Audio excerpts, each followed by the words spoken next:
नमस्कार दोस्तों, स्वागत है आपका मेरी चैनल पर। मेरा नाम सारिका शुक्ला है और मैं आज आपको बताने वाली हूँ कुछ ऐसे विषय के बारे में जो हमें अपने अंदर महसूस करना है। जी हाँ दोस्तों, तो चलिए दोस्तों वीडियो शुरू करते हैं। और यदि आप मेरे चैनल पर नए हैं तो इसे सब्सक्राइब कर लें ताकि आने वाली नई वीडियो आपको मिल सके। दोस्तों, पूजा पाठ तो हम सभी लोग करते हैं। कोई ज़्यादा पूजा पाठ करता है, कोई अपने समय और सामर्थ्य के अनुसार कम करता है। परंतु दोस्तों, इच्छा तो सभी लोग यही रखते हैं कि भगवान उनको श्रेष्ठ से श्रेष्ठ फल प्राप्त करें, उनकी हर मनोकामना पूर्ण करें और वो जो भी चाहें उन्हें मिल जाए। परंतु दोस्तों, क्या आप जानते हैं कि हमें भी भगवान के प्रति सच्ची निष्ठा भाव से पूजा करनी चाहिए, तभी हमें उस चीज़ का फल मिलता है। दोस्तों, यदि हम आपको सरल भाषा में समझाएं तो ये कि कुछ 12 ऐसे लक्षण होते हैं जिनमें से यदि 5 लक्षण भी आपके अंदर हैं तो आप एक सच्चे भक्त हैं और ईश्वर के प्रति आपकी जो भाव, भक्ति, निष्ठा है वो निस्वार्थ है और आप अपने इष्ट देवता या भगवान के प्रति सच्चे हैं। तो दोस्तों, वीडियो शुरू करते हैं और बताते हैं कि वो क्या लक्षण है। दोस्तों, यदि आप में इनमें से कुछ भी लक्षण पाए हैं या आपके भीतर इनमें से कुछ भी लक्षण जागृत होते हैं तो दोस्तों, आप एक सच्चे भक्त हैं। दोस्तों, नंबर 1 लक्षण। दोस्तों, यदि आप पूजा पाठ में कर रहे हैं, मन से कर रहे हैं। दोस्तों देखिए, सभी लोग गृहस्थ जीवन में बंधे रहते हैं, चाहे एक पत्नी हो, पति हो या कोई भी मनुष्य हो, उसके साथ सांसारिक जीवन, रिश्ते नाते सभी लगे रहते हैं। उन सब के रहते हुए यदि वह सच्चे मन से भौतिक संसार को छोड़कर भगवान के निष्ठा भाव से भक्ति कर लेता है, यदि उसके मन में पूजा के दौरान कोई भी विचार उत्पन्न नहीं होते हैं और निष्ठा भाव से भगवान को याद करता है, उसके अंदर उस समय चाहे बेशक वो 5 मिनट ही क्यों ना पूजा करे, मोह समाप्त हो जाता है और भगवान की भक्ति में वह लीन हो जाता है, तो दोस्तों ऐसा भाव एक सच्चे भक्त की पहचान होती है। दोस्तों, अब बात करते हैं दूसरे लक्षण की, सद्बुद्धि। यदि किसी के मन में चाहे देर सवेर ही क्यों ना आए या किसी एक उम्र पे ऐसे ठहराव आ जाए कि उसके मन में एक सद्बुद्धि जागृत हो, एक ऐसी दिशा प्रेरित करे उसे कि उसे यह कार्य करना है, पूजा करनी है, भक्ति करनी है इस समय, है ना दोस्तों। किसी के कहने, समझने, सुनने पे या देखकर नहीं, उसके मन में ही एक सद्बुद्धि जागृत हो कि उसे पूजा पाठ करनी है, तो दोस्तों यह भी एक सच्चे भक्त की पहचान होती है। नंबर 3। दोस्तों, आपके जो देवता हैं, आप चाहे किन्हीं को भी मानते हो दोस्तों, दोस्तों सभी लोग किसी न किसी अपने देवी देवताओं का नाम मन में हमेशा स्मरण करते हैं। तो दोस्तों, आपकी उनके प्रति विश्वास अनंत अटूट होना चाहिए। आपके साथ कुछ भी हो जाए लेकिन आपका विश्वास ईश्वर पे से डगमगाना नहीं चाहिए। यह विश्वास आपको एक दिन ईश्वर की संपूर्ण भक्ति दिलाता है। दोस्तों, विश्वास ही है जो पति पत्नी का रिश्ता हो, माता पिता का रिश्ता हो, चाहे भाई बहन का हो, उसको बांधे रखता है। इसी प्रकार विश्वास ईश्वर और भक्त के बीच का एक अटूट रिश्ता होता है जो आपको अपने भगवान पर हमेशा किसी भी परिस्थिति पर बनाए रखना है। नंबर 4, ध्यान केंद्रित होना। दोस्तों, मैंने देखा है कि कई लोग मंदिर में या घर में घंटों तक पूजा पाठ करते हैं, लेकिन दोस्तों उनका मन पूजा में लगता ही नहीं, क्योंकि उनके मन में छल कपट रहता है। संसार की कुछ बातें उनके मस्तिष्क में चल रही होती हैं, उनका तन मन एक जगह पर रुकता ही नहीं है। बेशक वो घंटों एक ही स्थान पर बैठ के माला ही क्यों ना कर रहे हैं, लेकिन उनका ध्यान केंद्रित ही नहीं हो पाता है। तो दोस्तों, ऐसी पूजा निष्फल है, इसका कोई भी फल आपको नहीं मिल सकता।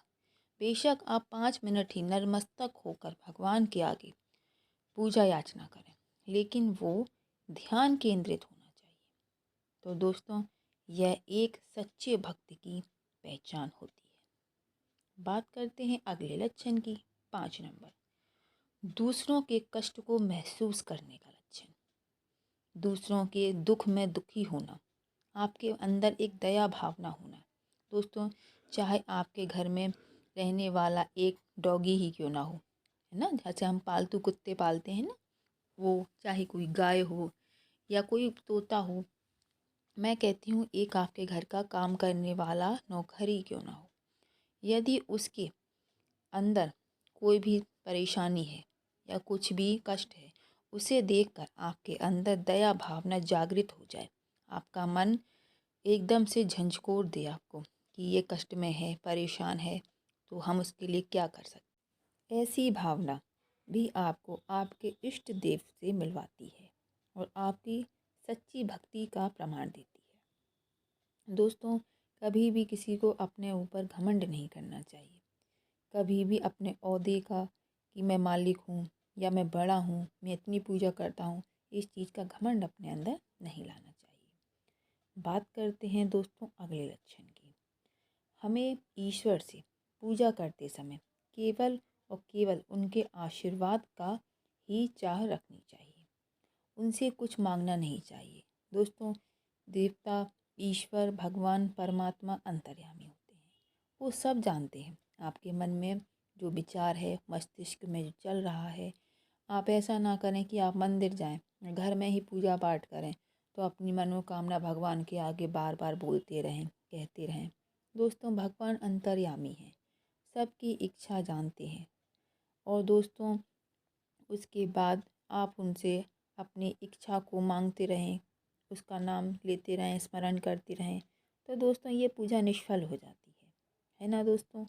इसलिए आप भगवान से बिना कुछ मांगे केवल और केवल उनके आशीर्वाद के लिए ही पूजा करें। बात करते हैं अगले लक्षण की, 7 नंबर, आपके मन में यह भावना होना, यह विचार आना कि इस संसार में कुछ भी नहीं है, जो कुछ भी है वो केवल मेरे परमात्मा हैं, ईश्वर हैं। आपका एक तरह से मोह इस संसार से समाप्त हो जाना, आपका ध्यान पूजा में लगना और केवल ईश्वर को ही समर्पित रहना। इधर उधर की बातों से, झगड़ों से, लड़ाई द्वेष भावना से निष्कपट होकर आप पूजा करें। और यदि दोस्तों आप ऐसी पूजा करते हैं, आपके मन में ऐसा विचार उत्पन्न होता है, आपके अंदर ऐसी भावना रहती है, तो आप एक सच्चे भक्त हैं। बात कर लेते हैं अगले की, 8 नंबर की, अपनी स्वयं की प्रशंसा ना करना। यदि आप घंटों पूजा पाठ कर रहे हैं, कोई व्रत कर रहे हैं या कोई चढ़ावा चढ़ा रहे हैं, तो दोस्तों आप गुप्त रखें, है ना। इन चीज़ों का गुणगान या बखान ना करें दुनिया के आगे, ऐसी पूजा कोई काम की नहीं होती है। या फिर दोस्तों आपको अपनी ही प्रशंसा सुनना पसंद ना हो, आपने कोई अच्छा काम किया, वो सामने वाला आपकी तारीफ़ कर रहा है, परंतु आपको सुनने में वो पसंद नहीं आ रहा है, तो यह भी एक निष्कपट निस्वार्थ पूजा होती है और सच्चे भक्त की पहचान होती है। बात करते हैं 9 नंबर लक्षण की, सुख और दुख में एक जैसा रहना। दोस्तों जीवन में सुख और दुख सभी के आता है, लेकिन दोस्तों इसमें समान परिस्थिति में रहना। आपके पास सुख है तो आप ये नहीं कि अपनी पूजा पाठ भक्ति या फिर अपने रिश्तों को भूलकर घमंड में आ जाएं, है ना। या फिर आपके दुख आ गया है तो आप भगवान को उसका दोषी साबित करके पूजा पाठ करना छोड़ दें। दोस्तों ये सब कर्म के ऊपर निर्धारित होता है, आपने जैसे कर्म किए हैं उसका आपको फल मिलता है। इसलिए दोस्तों दुख या सुख चाहे जो भी हो, आप एक समान परिस्थिति में भगवान की पूजा करें निष्कपट होकर, तो यह आपकी भक्ति को बताता है। बात करते हैं अगले लक्षण की। दोस्तों जब भी आप सोएं या जागें या आप किसी भी काम से फ्री होकर बैठे हों, उस समय केवल और केवल आपके मुंह से भगवान का ही नाम स्मरण हो या निकले। चाहे आप गिर जाएं या कभी आपकी एकदम से नींद चौंक जाए, खुल जाए, या दोस्तों कुछ भी परिस्थिति हो, आपके मुंह से कार्य करते समय भी भगवान का ही नाम निकले, भगवान का ही स्मरण रहे आपको, तो दोस्तों यह भक्ति भी आपकी सच्ची भक्ति है। और दोस्तों यह भी आपको संपूर्ण भक्ति भावना आपको भगवान से मिलवाती है। बात करते हैं अगले लक्षण की। आप जन्मों जन्मांतर केवल और केवल भगवान की भक्ति ही चाहें और केवल भगवान की भक्ति में लीन रहें। याद रखना कि आपको केवल भगवान की भक्ति ही चाहिए हो हर जन्म में। बहुत से लोग कहते हैं ना कि मुझे ऐसा पति मिले हर जन्म में, मुझे ऐसा घर मिले, ऐसे माँ बाप मिलें या इतना पैसा मिले। तो दोस्तों यदि आपके मन में ये सारे विचार ना हो, केवल ये विचार हो कि मैं हर जन्म में भगवान की भक्ति में लीन रहूं, भगवान को इसी तरह से पूजता रहूं, पूजा पाठ करता रहूं, तो ऐसा भाव भी जागृत होना आपके मन में एक सच्चे भक्त की पहचान होती है। अब बात कर लेते हैं अंतिम लक्षण की। दोस्तों बहुत से लोग कहते हैं कि वो पूजा पाठ करते हैं, कई समय तक ऐसे बैठे रहते हैं जप में, या रामायण का पाठ ही कर रहे हैं या कोई चालीसा कर रहे हैं, उस दौरान उनकी आँखों से आंसू आना। तो दोस्तों पूजा करते समय आँखों से आंसू आना, दोस्तों ये एक बहुत ही शुभ समाचार और संकेत है, क्योंकि ईश्वर परमात्मा के लिए रोना बहुत ही सौभाग्यशाली इंसान की पहचान होती है। दोस्तों यह बहुत ही सौभाग्य वाले मनुष्यों को ही प्राप्त होता है। इंसान सुख दुख में, रिश्तों में या सांसारिक चीज़ों में तो बहुत रोता है या बहुत खुश होता है, लेकिन जो भगवान की भक्ति में आकर रोता है तो दोस्तों उससे भगवान की प्राप्ति जरूर होती है और वह इंसान ही सच्चा भक्त होता है।